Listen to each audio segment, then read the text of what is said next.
If you're like many divorced dads, this is the loudest silence you'll ever hear. It's that quiet after you've dropped the kids off. The door clicks shut, and the only thing left in the room is the echo of their goodbyes. It's a silence that screams with guilt. The gut-wrenching feeling that you've failed the most important people in your life, that their future has a scar on it, and you're the one who held the blade. But what if that guilt wasn't a life sentence? What if it wasn't proof of your failure, but the actual starting block for becoming the father you were always meant to be? If you're a divorced dad, you know the feeling. It's that weight in your chest, that constant question, am I being enough? Am I doing enough? Am I making the right calls? Is this whole thing damaging my kids in ways I can't even see? This isn't just in your head. Psychologists confirm that divorced parents, especially fathers, carry a heavy psychological burden of guilt. This guilt comes from a deep place. It's born from a sense of moral responsibility. The feeling that you've gone against the core identity of being a provider and protector of a stable family. But it also comes from love. The stronger your bond with your kids, the more intensely you feel the pain of their struggle. Every time you get triggered in a conversation with your ex. Every time you feel distant and overwhelmed instead of patient and present. That guilt just twists the knife. It's a constant battle between the dad you want to be and the man who feels trapped by the circumstances. For years, I watched good men get crushed by the weight, believing that divorce was the end of their story as a great dad. They were haunted by the past, paralyzed in the present, and terrified of the future. But then, after digging into psychology, in neuroscience, and the real-world stories of countless fathers, a pattern emerged, a blueprint. It's a method that doesn't just help you cope with guilt, it transforms it. It turns the heaviest burden of your life into the fuel for your greatness. This is the RISE method, and it's a 4-step, science-backed path from the dad haunted by the past to the dad who's building a legacy his kids will be proud of. The first step, and honestly the one that feels the hardest, is to recon with reality. Now look, most of us try to do one of the two things with our guilt. 1, run away from it, or 2, let it drown us. We tell ourselves these huge destructive stories. I'm a bad father. I've ruined my family. I'm a failure. But guess what? This kind of thinking is what psychologists call shame. And it tells you, I am the mistake. This shame is toxic. It activates your brain's threat response system, making you withdraw, get defensive, and shut down. The exact opposite of what your kids need from you. Reckoning with reality means you have to shift from shame to guilt. What? Yes, stay with me here. Guilt, when you look at it the right way, simply says, I made a mistake. I acted out of integrity. I acted out of alignment with the man I want to be. And unlike shame, healthy guilt actually activates the problem-solving part of your brain, the prefrontal cortex, which is what allows for reflection, repair, and real change. So, the natural question is, how do you do it? Well, you stop telling yourself the big, vague stories of your failure, and you get brutally specific and honest about the small moments. It's not, I'm a bad dad, which is an all-encompassing judgment. It's, I yelled at my son last night when he asked about a divorce for the 10th time. Specific, time-bound. It's not, I'm failing at co-parenting, which is an all-encompassing statement.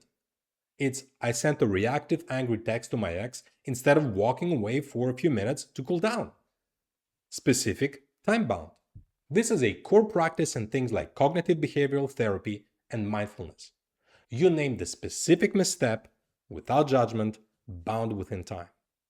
When you can look at a moment and say, okay, that's not who I want to be, you haven't condemned yourself, you've just identified a target for improvement. You're giving your brain a specific problem to solve instead of an identity to hate.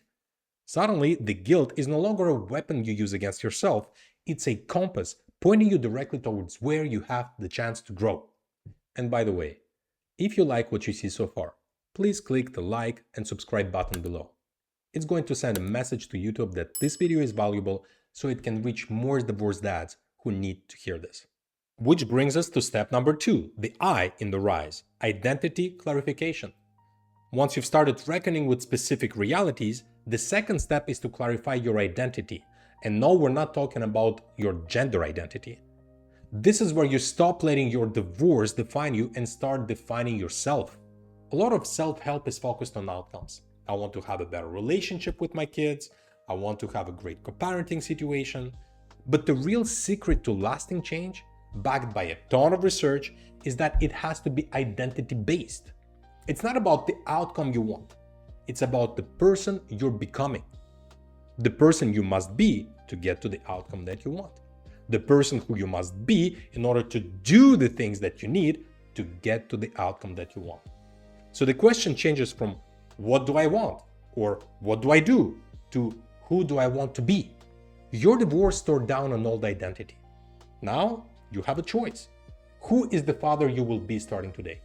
This isn't about what your ex says, what a judge says, what that nagging guilt says. This is about you setting your own non-negotiable standards.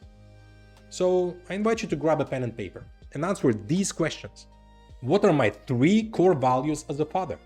For example, it could be presence, patience, integrity, being a man of your word, whatever it is for you. What kind of a man do I want my children to see when they look at me? How will I act during a conflict, no matter how my ex-partner reacts? How will I respond when I inevitably make a mistake? Because you'll make mistakes, plenty. We're human. Because here's the thing, your children don't need a perfect father. That's a myth that fuels our guilt. What they need, and what research overwhelmingly supports, is a repair-capable parent. Because good parents aren't perfect, good parents repair. They need a father who, after he messes up, has the strength and humility to circle back and say, hey, I'm sorry I yelled.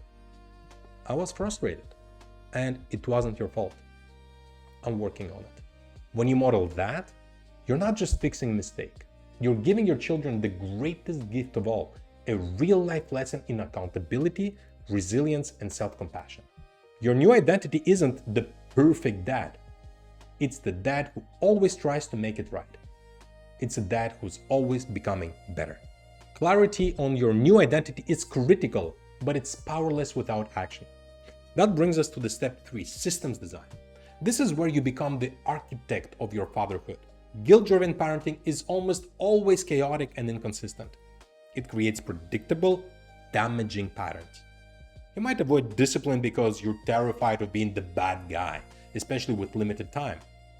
You might overcompensate with gifts, trying to buy back affection, or you might find yourself in a not-so-subtle competition with your ex to be the fun parent.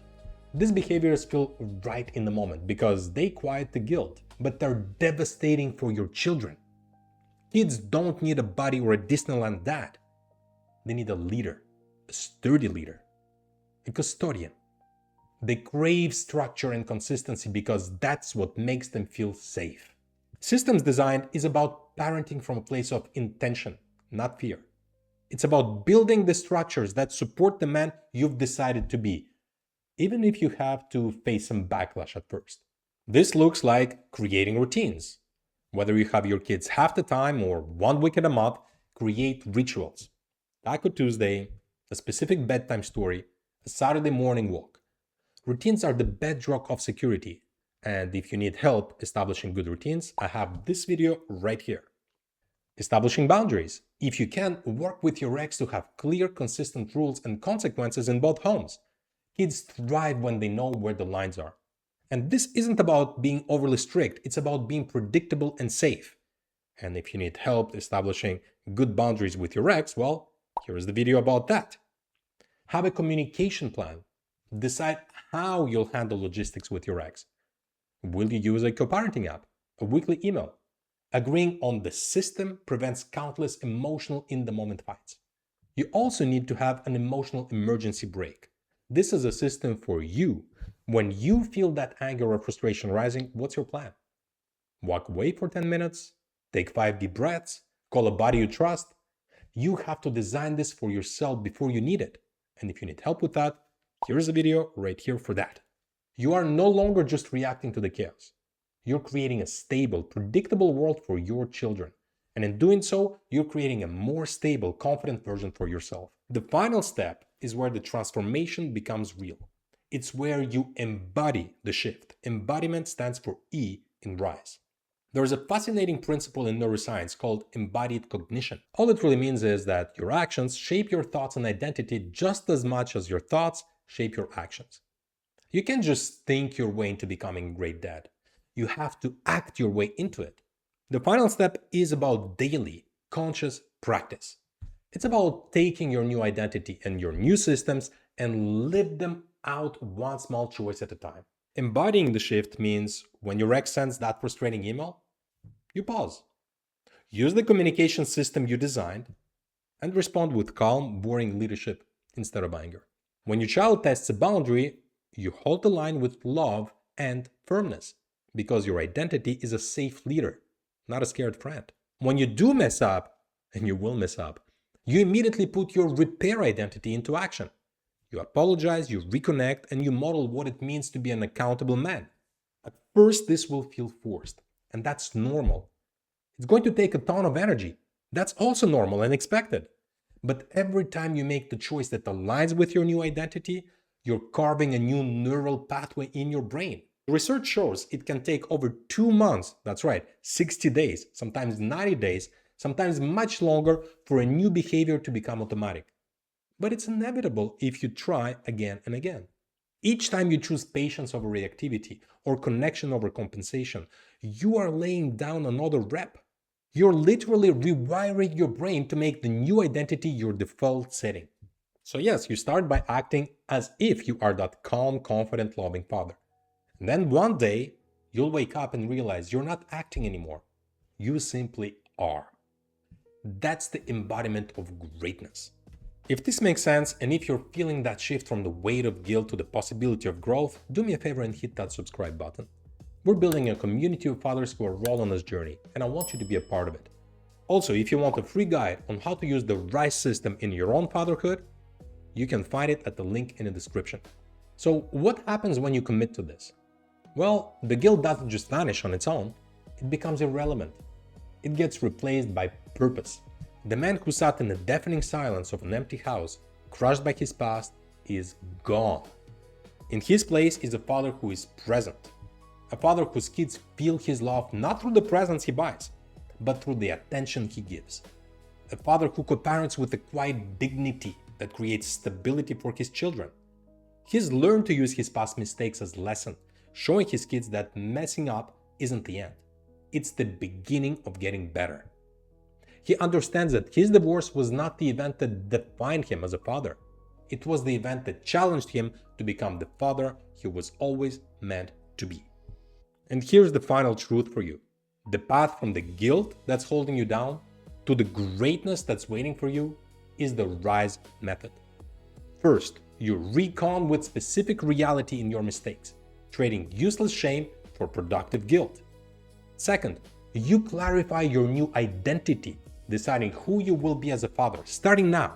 Third, you design the systems and structures that bring that identity to life, giving your kids the safety they crave.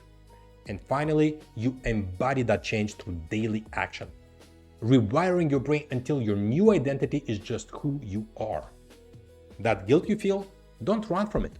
Don't let it crush you. Listen to it. It's a sign that you're a man who loves his children deeply. It's a sign that you have a powerful conscience. And it's the fire that can forge you into the calm, strong, present, and incredible father your children truly need and deserve. The journey starts now.